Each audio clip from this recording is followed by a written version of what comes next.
கர்த்தருடைய பரிசுநாமத்திற்கு ஸ்தோத்திரம் உண்டாட்டும். இந்த நாளிலுமாய்க்கூட கர்த்தருடைய வருகைக்காய் ஆயத்தப்பட்டு கொண்டிருக்கிற நாம், அவருடைய பாடு மரணத்தினால் சுத்திகரிக்கப்பட்ட நாம் இந்த நாட்களிலுமாய்க்கூட இன்னும் நாம் எப்படி கர்த்தருக்கு பிரியமாக இருக்கலாம் என்று சொல்லி கலாத்தியர் புஸ்தகத்திலிருந்து நாம் படிக்க இருக்கிறோம். கலாத்தியர்கள் புஸ்தகத்திலே அநேக குறைகளை அப்போஸ்தலனாகிய பவுல் கண்டுபிடித்து வேதனைப்படுகிறார். அது எல்லாவற்றையும் நாம் படிக்கும் பொழுது நாம் அப்படி செய்யக்கூடாது, நாம் நம்மை திருத்தி கொண்டு கர்த்தருக்கு பிரியமாய் நாம் நடப்போம் என்று சொல்லி நாம் ஒரு தீர்மானிக்கலாம். ஆகவே இது உங்களுக்கு பிரயோஜனமாக இருக்கும் என்று நினைக்கிறேன். ஆகவே இந்த நாளிலுமாய் கூட நாம் கலாத்தியர் புஸ்தகத்தை எடுத்துக்கொள்வோம். அதில் நான் வாசிக்கும் பொழுது 1ஆம் அதிகாரம் 5ஆம் 6ஆம் வசனத்தில் நான் வாசிக்கிறோம். உங்களை கிறிஸ்துவின் கிருபையினாலே அழைத்தவரை நீங்கள் இவ்வளவு சீக்கிரம் விட்டு வேறொரு சுவிசேஷத்தை திரும்புவதை பற்றி நான் ஆச்சரியப்படுகிறேன் என்று சொல்கிறார். ஆகவே நம்மை ரட்சித்த ஆண்டவர், நம்முடைய ஆண்டவராகிய இயேசு கிறிஸ்து நமக்காக பட்ட பாடுகள் எல்லாம் நாம் இவ்வளவு நாட்கள் தியானித்தோம். ஏப்ரல் மாதம் முழுவதும் அவருடைய பாடுகள், மரணங்கள், அவருடைய காரியங்கள், அப்போஸ்தலருடைய ஊழியங்கள், பரிசுத்தாவினுடைய உதவி, இதெல்லாவற்றையும் பார்த்த நாம் கர்த்தருடைய கிருபையை விட்டு, கிறிஸ்துவின் கிருபையினால் நம்மை அழைத்தவரை விட்டு நாம் என்ன பண்ணக்கூடாதாம்? நாம் விலகக்கூடாது. அவரை விட்டு நாம் எப்பொழுதுமே நாம் கர்த்தரோடு நிலைத்திருக்க வேண்டும். நீதிமானுடைய வேர் நிலைத்திருக்கும் என்று வேதம் சொல்கிறது. ஆகவே நாம் கர்த்தருக்குள்ளே எப்பொழுதும் நிலைத்திருக்க, எப்பொழுதும் அவரோடு பேசி கொண்டிருக்க வேண்டும். அவரோடு பேசி பழகினால் நமக்கு சமாதானம் உண்டாகும் என்று யோபுவின் புஸ்தகத்தில் 22ஆம் அதிகாரத்தில் நாம் அதை வாசிக்கிறோம். ஆகவே கண்டிப்பாக நாம் தேவனை விட்டு தூரம் போகவே கூடாது. எந்த காரணத்தை கொண்டும் உலகமோ மாம்சமோ பிசாசோ மனுஷனோ சுயமோ நம்மை கர்த்தரை விட்டு பிரிக்கவே கூடாது. கர்த்தரோடு கூட நாம் நிலைத்திருக்க வேண்டும். அதே வசனத்தில் கீழே வாசிக்கிறோம், இவ்வளவு சீக்கிரமாய் நீங்கள் வேறொரு சுவிசேஷம் திரும்பதை குறித்து நான் ஆச்சரியப்பட. வேறொரு சுவிசேஷம் அப்படின்னா என்ன? சுவிசேஷம் ஒன்றுதானே. சுவிசேஷம் என்றால் ஆண்டவராகிய இயேசு கிறிஸ்துவினுடைய பிறப்பு, அவருடைய ஊழியம், அவருடைய மரணம், அவருடைய உயிர்த்தெழுதல், அவருடைய வருகை, இதுதான் சுவிசேஷம். இந்த சுவிசேஷத்திலே நாம் எந்த விதத்திலும் சந்தேகப்படவே கூடாது. எந்த காரியத்தையும் குறித்து அவர் வருவாரா நினைக்க கூடாது. அவர் உண்மையிலே மரித்தாரா, உயிர் விட்டாரா? சிலருக்கு இதெல்லாம் பெரிய டிபேட் எல்லாம் நடந்து கொண்டிருக்குது. ஆனால் அவர் தலையை சாய்த்து ஜீவனை விட்டார் என்று சொல்லி நாம் வேதத்தில் வாசிக்கிறோம். ஆகவே வேதம் என்ன சொல்லுகிறதோ அதை 100க்கு 100 நாம் அப்படியே விசுவாசிக்க வேண்டும். வேறொரு சுவிசேஷம். இந்த கடைசி காலத்திலே பலவிதமான வசனம் சொல்வது, விசுவாச கப்பலை சேதப்படுத்துகிற பலவிதமான காற்றுகள் வரும் என்று சொல்லி, அது எல்லாவற்றுக்கும் நாம் திரும்பக்கூடாது. நமக்கு கொடுக்கப்பட்ட சுவிசேஷம், நம்முடைய கையில் இருக்கிற வேதமே சத்தியம், இதுவே நமக்கு வெளிச்சம். இந்த வேதத்தை வாசித்து வேறொரு சுவிசேஷத்தை நாம் திரும்பாதபடிக்கு நம்மை காத்து கொள்ள வேண்டியது அவசியம். 3ஆம் அதிகாரம் 1ஆம் வசனத்திலே நாம் வாசிக்கும் பொழுது, புத்தியில்லாத கலாத்தியரே, நீங்கள் சத்தியத்திற்கு கீழ்ப்படியாமல் போகத்தக்கதாக உங்களை மயக்கினவன் யார்? இயேசு கிறிஸ்து சிலுவையில் அறையப்பட்டவராக உங்கள் கண்களுக்கு முன்பாக பிரத்யட்சமாய் உங்களுக்குள்ளே வெளிப்படுத்தப்பட்டு இருக்கிறாரே. பார்த்தீங்களா? வெளிப்படுத்தப்பட்டிருந்தாரே என்று சொல்லி நாம் பார்க்கிறோம். ஆகவே நாம் சத்தியத்திற்கு கீழ்ப்படியாமல் உங்களை மயக்கினவன் யார்? அநேக சத்தியத்தை பிடித்து கொண்டு வருவார்கள், உண்மையுள்ளவர்களாக இருப்பார்கள். ஆனால் சமயத்தில் ஏதாவது ஒரு காரியம் மத்தியில் வந்துடும். மயக்கங்கள் என்று சொன்னால் உலகத்தினால் உண்டான மயக்கங்கள். தேமாவும் பற்றி நான் வாசிக்கும் பொழுது, இப்பிரபஞ்சத்தின் மேல் ஆசை வைத்து தேமா ஓடி போனான் என்று சொல்லி அப்போஸ்தலனாகிய பவுல் சொல்கிறார். லூக்கா இல்லை, என்னிடத்தில் தேமா இல்லை, பிலேத்தும் போனான், என்னிடத்தில் யாரும் இல்லை என்று சொல்லி ஒரு இடத்துல அங்கலாய்க்கிறார் அப்போஸ்தலனாகிய பவுல். அப்படி நாம் பல காரியங்கள், மயக்கங்கள் நம்முடைய வாழ்க்கையில வரும். விசுவாச பாதையில போகும் பொழுது ஆண் பிள்ளைகளுக்கு பெண் பிள்ளைகள் ஒரு இடரலாய் வருவார், பெண் பிள்ளைகளுக்கு ஆண் பிள்ளைகள் ஒரு இடரலாய் வருவார்கள். இல்லை என்றால் உலக ஆசை வரும், வேலைகள் வரும், திருமணங்கள் வரும், புறஜாதிகளோடு கூட நமக்கு தொந்திப்பான பல காரியங்கள் வரும். இவைகளை விட்டு நாம் காத்துக்கொள்ள வேண்டும். we have to edify ourselves. நாம் கர்த்தருக்காக பரிசுத்தமாய் நாம் வாழ்வதை உறுதியாய் பிடிக்க வேண்டும். எந்த மயக்கங்களுக்கும் நாம் இடம் கொடுக்கவே கூடாது. பிசாசு யாரை எப்படி விழத்தள்ளலாமோ என்று கூடுமானால் தெரிந்து கொள்ளப்பட்டவர்களே விழுகிற காலமா இது இருக்கிறபடினாலே, தேவனுடைய மக்களே, நாம் மிகவும் ஜாக்கிரதையா இருக்க வேண்டும். எந்த மயக்கமும் நமக்கு வரக்கூடாது. ஏதாவது ஒரு காரியம் வந்தால், யாராவது ஒரு ஆலோசனை சொன்னால் உடனே அதை கர்த்தரிடத்தில் கொண்டு போய் கொடுக்க வேண்டும். ஆண்டவரே, இந்த காரியத்தை நான் செய்யட்டுமா, இது எனக்கு நன்மையா இருக்குமா என்று கேட்க வேண்டும். அப்படி நாம் கேட்கும் பொழுதுதான் நாம் கர்த்தருக்குள்ளே இருக்க முடியும். இல்லை என்றால் நாம் சீக்கிரமாய் கர்த்தரை விட்டு விலகி விடுவோம். அது மட்டும் இல்லாதபடிக்கு நாம் இன்னும் வாசிக்கிறோம் 3ஆம் அதிகாரம் 3ஆம் வசனத்திலே, ஆவியில ஆரம்பம் பண்ணின நீங்கள் இப்பொழுது மாம்சத்திலே முடிவு பெற போகிறீர்களோ? நீங்கள் இத்தனை புத்தியினரா என்று கலாத்தியரை பார்த்து அப்போஸ்தலனாகிய பவுல் கேட்கிறார். ஆவிலே நாம் ஆரம்பம் பண்ணினோம். நாம் ஆரம்பிக்கும் பொழுது எப்படி ஆரம்பிக்கிறோம்?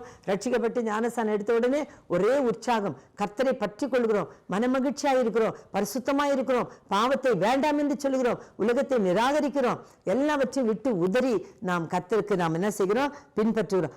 ஆவிலே ஆரம்பிக்கிறோம். ஆனால் நம்முடைய முடிவு எப்படி இருக்கிறது? அதை நாம் யோசிக்க வேண்டும். நீதிமானுடைய முடிவு சமாதானம்.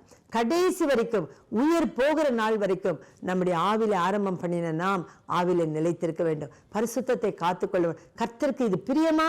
எல்லா காரியத்திலும் நாம் கேட்க வேண்டிய ஒரு கேள்வி என்ன தெரியுமா? இது கர்த்தருக்கு பிரியமா? இது கர்த்தர் ஆரம்பித்ததா? இது கர்த்தனுக்கு தந்ததா என்று சொல்லி முதலாவது ஆண்டவரை நாம் கொண்டு வரும் பொழுது கண்டிப்பாய் நாம் மாம்சத்திலே முடிய மாட்டோம். ஆகவே இது ஒரு வேதனைக்குரிய ஒரு காரியம். ஆவில ஆரம்பம் பண்ணின நீங்கள் மாம்சத்திலே முடிவீர்களோ என்று சொல்லி 4ஆம் அதிகாரம் 9ஆம் வசனத்துல நாம் பார்க்கும் பொழுது அதிலே நாம் என்ன வாசிக்கிறோம்? 4ஆம் அதிகாரம் 9ஆம் வசனத்தை நாம் வாசிக்கும் பொழுது, பலனற்றதும் வெறுமையுமான அவ்வழிபாடுகளுக்கு நீங்கள் மறுபடியும் திரும்பி, பார்த்தீங்களா, மறுபடியும் அவைகளுக்கு அடிமைப்படும்படி விரும்புகிறது என்ன? விரும்புகிறது எப்படி? அப்போ வேதம் சொல்லு, பலனற்றதும் வெறுமையுமான அவ்வழிபாடுகள். சிலர் என்ன பண்ணுவாங்க? விட்டு வந்த காரியங்களை, அந்த வழிபாடுகளை நினைத்து பார்ப்பார்கள். ஓ, நம்ம இதெல்லாம் செய்தோம், இதெல்லாம் நமக்கு தேவை. நாள் பார்க்கிறது, குறி சொல்றது, காலங்களை கவனிக்கிறது, இதெல்லாம் நாம் விட்டு வந்த காரியங்கள். அப்படிப்பட்ட வழிபாடுகள், பலனற்றவைகள், வெறுமையான அந்த வழிபாடுகளுக்கு நாம் மறுபடியும் திரும்பி போகக்கூடாது. இது சபைகளுக்குள்ளே காணப்படுமானால் தேவன் வருத்தப்படுவார். அதை தான் அப்போஸ்தலனாகிய பவுல் சொல்லுகிறார். இந்த வெறுமையான வழிபாடுகளுக்கு 4 நேரம் பார்க்கறது, இதெல்லாவற்றையும் அவங்க சொன்னாங்க இவங்க சொன்னாங்கன்னு நம்மளுடைய ரட்சிக்கப்படாத மக்களுடைய வார்த்தைகளுக்கு, ஆலோசனைகளுக்கு நாம் கீழ்ப்படிவது கர்த்தருக்கு எவ்வளவு வேணும் பிரியமில்லை. அவைகளை விட்டு நம்மளை காத்துக்கொள்ள வேண்டும். அதான் அப்போஸ்தலனாகிய பேதுரு ஞானஸ்நானம் கொடுத்த 3000 பேருக்கு என்ன சொல்லுகிறார்? மாறுபாடான இந்த சந்ததி விட்டு விலக்கி உங்களை ரட்சித்துக் கொள்ளுங்கள் என்று சொல்லுகிறார். ஆகவே எந்த விதமான வழிபாடு நம்ம விட்டு வந்ததை மறுபடியும் பன்றி சேற்றிலிருந்து கழுவப்பட்ட பன்றி மறுபடியும் சேற்றுக்கு திரும்புவது போல நம்ம பழைய காரியங்களுக்கு போகவே கூடாது. அதே போல நாய் தான் கக்கினதை தின்னும், மறுபடியும் தின்னும். அது போல நம்ம விட்டு வந்ததை மறுபடியும் செய்ய போகக்கூடாது. தயவு செய்து நம்மை நாம் ஆராய்ந்து பார்ப்போம், சோதித்தறிவோம். இந்த காரியங்கள் நமக்குள்ளே இருக்கக்கூடாது. அவைகளை நாம் விட்டு வந்தோம், மறுபடியும் அவைகளுக்கு அடிமைப்படும்படி நாம் விரும்பக்கூடாது. அடிமைத்தனத்துக்குள்ளே போகக்கூடாது. நாம் யாருக்கும் அடிமைகள் அல்ல. கர்த்தர் நம்மை சுயாதீனமாய் வைத்திருக்கிறார். தம்முடைய விலையேறப்பெற்ற இரத்தத்தால் நம்மை கழுவி இருக்கிறார். நாம் எதற்கும் we should not be addicted to anything. எதுக்குமே நம்ம அடிமைகளாய் போகக்கூடாது. எந்த காரியமும் நம்மளை மேற்கொள்ளக்கூடாது. ஐயோ, இதை விட முடியல, இதை செய்யாம என்னால் இருக்க முடியாது, இவங்களை பார்க்காம என்னால் இருக்க முடியாது. நோ, நாம எந்த காரியத்துக்கும் நாம் அடிமைகள் அல்ல. we are free for God's kingdom. தேவனுடைய ராஜ்யத்துக்காக தேவன் நம்மை வேறு பிரித்து விடுதலையாய் வைத்திருக்கிறார். விடுதலை நாயகன் நம்மை விடுதலையாய் வைத்திருக்கும் பொழுது நாம் ஏன் அடிமைத்தனத்துக்குள்ளே போக வேண்டும்? நாம் ஏன் பல கட்டுகளுக்குள்ளே போக வேண்டும்? எந்த விதமான பந்தனையும் நம்மை ஆண்டு கொள்ளாதபடிக்கு நாம் உதறி தள்ளிவிட்டு கர்த்தருக்காய் எழும்பி போக வேண்டியது அவசியமாய் இருக்கிறது. கீழே நம்ம வாசிக்கிறோம் 10ஆம் வசனத்திலே, நாட்களையும் மாதங்களையும் காலங்களையும் வருஷங்களையும் பார்க்கிறீர்களே, பார்த்தீங்களா, நான் உங்களுக்காக பிரயாசப்பட்டது வீணாய் போயிற்றோ என்று உங்களை குறித்து பயந்திருக்கிறேன். பார்த்தீங்கன்னா, அப்போஸ்தலனாகிய பவுல் சொல்லுகிறார், கலாத்தியர்கள் இது போல நாட்களையும் நேரங்களையும் பார்த்து பலவிதமான உலக பிரகாரமான காரியங்களில் போகுவதை குறித்து அப்போஸ்தலனாகிய பவுல் பயப்படுகிறார். நான் உங்களை குறித்து பயந்திருக்கிறேன், எங்க நீங்க விழுந்துருவீங்களோ, கிறிஸ்துவை விட்டு போயிருவீங்களோன்னு பயந்திருக்கிறேன்னு சொல்றார். அப்படிப்பட்டதான காரியங்கள் நமக்குள்ள இல்லாதபடி நம்மை காத்துக்கொள்ள வேண்டியது அவசியம். அதே 4ஆம் அதிகாரம் 16ஆம் வசனத்தில் நாம் வாசிக்கிறோம், நான் உங்களுக்கு சத்தியத்தை சொன்னதினாலே உங்களுக்கு சத்ருவானேனோ என்று கேட்கிறார். அப்போஸ்தலனாகிய பவுல் சத்தியத்தை தைரியமாய் சொல்லுகிறார். நீங்கள் எனக்காக கண்களையும் பிடுங்கி கொடுக்க ஆயத்தமா இருந்தீர்களே, இப்பொழுது உங்களுக்கு என்ன வந்தது என்று சொல்லி அவர் கடினமாய் பேச, உங்களோடு நான் அன்போடு வரட்டுமா பிறம்போடு வரட்டுமா என்று கேட்கிறார். அப்போ சத்தியத்தை சொல்லுகிறதுனாலே அநேகர் அப்போஸ்தலனாகிய பவுலை விட்டு பின்வாரி போகிறார்கள். ஆகவே அப்படி நாம் போகக்கூடாது. சத்தியத்தை நாம் கேட்கும் பொழுது சத்தியத்துக்கு நாம் கீழ்ப்படிய வேண்டியது அவசியமா இருக்குது. சத்தியத்தை சொல்லுகிறவர்களை சத்துருக்களாய் நாம் நினைக்கவே கூடாது. வேதம் சொல்லுகிறது, சிநேகிதன் அடிக்கும் அடிகள் பிரயோஜனமானது, ஆனால் சத்ரு இடும் முத்தமோ அது வஞ்சனை உள்ளது என்று நாம் நீதிமொழிகளில் வாசிக்கிறோம். ஆகவே சத்தியத்தை சிலர் சொல்லும் பொழுது அது நமக்கு வேதனையா இருக்கும். நம்மை நாம் சோதித்து பார்ப்போம். சத்தியத்தை நாம் சந்தோஷமாய் ஏற்றுக்கொள்ள வேண்டியது அவசியமாய். வேதத்தின்படி போதிக்கிறவர்களுக்கு நாம் ஒப்பு கொடுக்க வேண்டியது அவசியம். 17ஆம் வசனத்துல வாசிக்கிறோம் 4:17 அவர்கள் உங்களை நாடி வைராக்கியம் ஆகிலும் நல்மனதோடு அப்படி செய்யாமல் நீங்கள் அவர்களை நாடி வைராக்கியம் பாராட்டும் பொருட்டு உங்களை புறம்பாக்க விரும்புகிறார்கள். பார்த்தீங்களா, நாம் கர்த்தரோடு கூட இல்லாதபடிக்கு நம்மளை புறம்பாக்கி தள்ள பார்க்கிற ஜனங்களை விட்டு நம்மை நாம் காத்துக்கொள்ள வேண்டும். அடுத்ததாக 5ஆம் அதிகாரம் 1ஆம் வசனத்துல வாசிக்கிறோம் மறுபடியும் நீங்கள் அடிமைத்தனத்தின் நுகத்துக்கு உட்படாமல் கிறிஸ்து நமக்கு உண்டாக்கின சுயாதீன நிலைமையிலே நிலைத்திருங்கள். கர்த்தர் நம்மை விடுதலையாக வைத்திருக்கிறதுனால அதிலே நாம் நிலைத்திருக்க வேண்டும். 5ஆம் அதிகாரத்துல நாம் 4ஆம் வசனத்துல வாசிக்கிறோம் 5:4 நியாயப்பிரமாணத்தினால் நீதிமான்களாக விரும்புகிற நீங்கள் யாவரும் கிறிஸ்துவை விட்டு பிரிந்து கிருபையை நின்று விழுந்தீர்கள். பார்த்தீங்களா, நியாயப்பிரமாணத்தினாலே நீதிமான்கள், நம்முடைய செய்கையினாலே நாம் நீதிமான் ஆக முடியாது. கர்த்தருடைய கிருபையினாலே தான் நம்மை கர்த்தர் நீதிமான் ஆக்கினார். ஆகவே அவருடைய கிருபையினாலே நாம் ரட்சிக்கப்பட்டோம், விசுவாசத்தினாலே நாம் ரட்சிக்கப்பட்டோம். ஆனால் நியாய பிரமாணத்தினால் நீதிமான்கள் ஆகிறவர்கள் என்ன செய்கிறார்கள்? கிருபையை நின்று விழுந்து போகிறார்கள். நாம் கிருபையை இழந்து போகக்கூடாது. தேவனுடைய கிருபையிலே நாம் நிலைத்திருக்க வேண்டும். நம்முடைய சுய சித்தமோ சுய செயல்களோ நம்மை ரட்சிக்காது. தேவன் பேரில் நாம் நிலைத்திருக்க வேண்டும். அந்த 5ஆம் அதிகாரம் 7ஆம் வசனத்திலே நீங்கள் நன்றாய் ஓடினீர்களே, சத்தியத்திற்கு கீழ்ப்படியாமல் போக பண்ணத்தக்கதாக உங்களை தடை செய்தவன் யார்? நன்றாய் நாம் ஓடுகிறோம், ஆனால் திடீர் என்று ஜனங்கள் என்ன பண்ணுவாங்க? ஏதோ ஒரு காரியத்துல தடையாகி அவர்கள் ட்ராக் விட்டு இறங்கிடுவாங்க, டீரெயில்டுன்னுவாங்க. சரிங்களா, ட்ரெயின் தண்டவாளத்தில் போனால் நல்லா ஓடும், அது தண்டவாளத்தை விட்டு இறங்கினா விழுந்துடும். அதே போல் அநேக விசுவாசிகள் சில நேரத்தில் என்ன பண்ணுவார்கள்? ஓடி வருவார்கள், ஏதாவது ஒரு தடை வரும், அந்த தடையில் அப்படியே விழுந்து போவார்கள், கிருபையை எழுந்து போவார்கள், ரட்சிப்பை எழுந்து போவார்கள், செத்தவர்களுக்கு அடையாளமாய் போய் விடுவார்கள். அப்படி நாம் ஆகாதபடிக்கு எந்த நன்றாய் ஓட வேண்டும். நமக்கு நியமித்த ஓட்டத்திலே எபிரேயர் 12ஆம் அதிகாரம் 1ஆம் வசனம் சொல்லுகிறது, மேகம் போன்ற இத்தனை திரளான சாட்சிகள் நம்மை சுற்றி நிற்கும் பொழுது நாம் என்ன செய்யணும்? பாரமான எல்லாவற்றையும் தள்ளிவிட்டு விசுவாசத்தை துவங்குற முடிக்கிறோமாக இயேசுவை நோக்கி பொறுமையோடு கூட ஓடினே இருக்கணும். நாம் செய்கிற காரியங்களை நாம் செய்து கொண்டு கர்த்தருக்காக ஆவிக்குரிய செயல்களிலே இருந்து கொண்டு ஆவிக்குரிய ஆலோசனைகளிலே நம்மை காத்து கொண்டு நாம் பொறுமையாய் ஓட வேண்டியது அவசியமாக இருக்குது. அதுக்கப்புறமாய் நாம் இன்னும் பார்க்கிறோம் அது 5ஆம் அதிகாரம் 16ஆம் வசனத்திலே பின்னும் நான் சொல்லுகிறது என்னவென்றால் ஆவிக்கேற்றபடி நடந்து கொள்ளுங்கள், அப்பொழுது மாம்சத்தின் இச்சைகளை நிறைவேற்றாதிருப்பீர்கள். சபையானது மாம்ச இச்சைகளை நிறைவேற்றவே கூடாது. மனசும் மாம்சமும் விரும்புவதை செய்யக்கூடாது. மனசும் மாம்சமும் நம்மை தள்ளும். ஆகவே இச்சைகளுக்கு நம்மை ஒப்பு கொடுக்க, மாம்ச இச்சைகளுக்கு நம்மை ஒப்பு கொடுக்காதபடிக்கு ஆவிக்கேற்றபடி நாம் நடந்து கொள்ள வேண்டும். புரிதல, நாம் ஆவிக்குரியவர்கள், பரிசுத்தாய் பெற்றிருக்கிறோம். ஆகவே மாம்சத்தின் கிரியைகளை நாம் நிராகரிக்க வேண்டும். நம்முடைய மனசு மாம்சம் எதையாவது சொல்லும், ஆனால் அதை உடனே எதை கொண்டு பார்க்க வேண்டும்? வேத வசனமாகிய கண்ணாடியிலே அதை வைத்து பார்க்க வேண்டும். இல்லை என்றால் நமக்கு உதவி செய்கிற ஊழியக்காரர்கள் மல்கியா 7:2 வாசிக்கிறோம், அவன் கர்த்தரால் அனுப்பப்பட்ட தூதன், அவனுடைய வாயில அறிவிருக்கும்.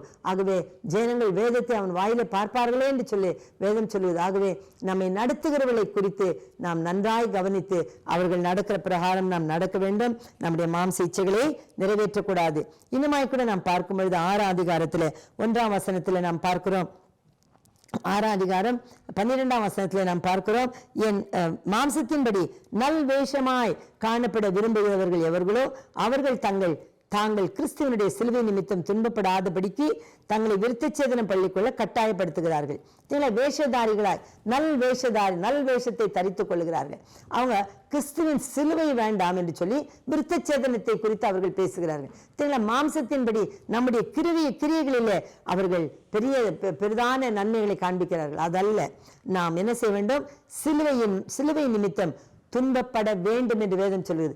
சிலுவையின் துன்பம் நாம் ஏற்றுக்கொண்டு அந்த சிலுவைக்காக, அதாவது கிறிஸ்துவுக்காக நாம் துன்பப்படாதபடிக்கு விருத்தச்சேதனத்தை பள்ளிக்கொள்ள கட்டாயப்படுத்துகிறார்கள். சிலுவை வேண்டாம், இந்த கஷ்டமான காரியங்கள் வேண்டாம், ஏதாவது சில சடங்காசாரங்கள். விருத்தச்சேதனம் அந்த காலத்தில் வைக்கப்பட்ட ஒரு சடங்கா இருந்தது, அதை நாம் செய்து கொள்ளலாம். இந்த சிலுவையின் பாடுகள் தேவையில்லை, நம்மை வருத்தி கொள்ள தேவையில்லை என்று சொல்லி இந்த கட்டாயமாக அவர்கள் என்ன பண்ணுகிறார்கள்? மற்ற காரியங்களை கட்டாயப்படுத்துகிறார். அதற்கு நாம் நம்மை விலக்கிக் கொள்ள வேண்டும்.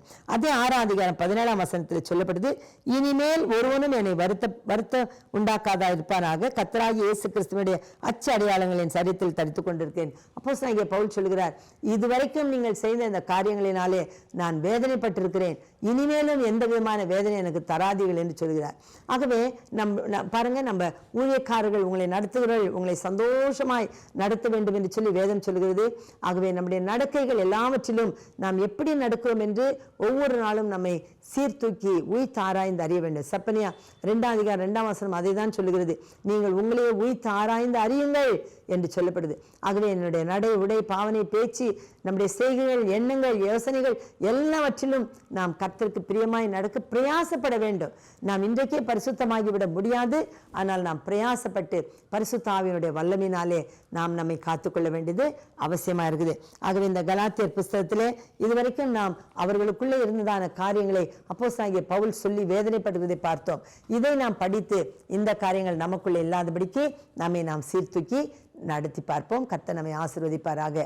ஆமென். பிதாவே, இந்த வரைக்கும் நாங்கள் இந்த கலாத்தியர் புஸ்தகத்திலே பல காரியங்களை நாங்கள் வாசித்தோம். ஆண்டவரே, வேறொரு சுவிசேஷத்துக்கு போகுது, கர்த்தருடைய கிருபை விட்டு விலகிறது, கிறிஸ்துவின் பாடுகள் வேண்டாம் என்று சொல்லுது, சடங்காசாரங்களுக்கும் பாரம்பரியங்களுக்கும் போகிறது, கர்த்தரை விட்டு விலகி போகிறது, இச்சைகளுக்கு இடம் கொடுக்கிறது. இவைகளெல்லாம் கலாத்தியர் புஸ்தகத்திலே கர்த்தாவே அப்போஸ்தலனாகிய பவுலுக்கு வேதனை உண்டாக்கினதை பார்க்கிறோம்.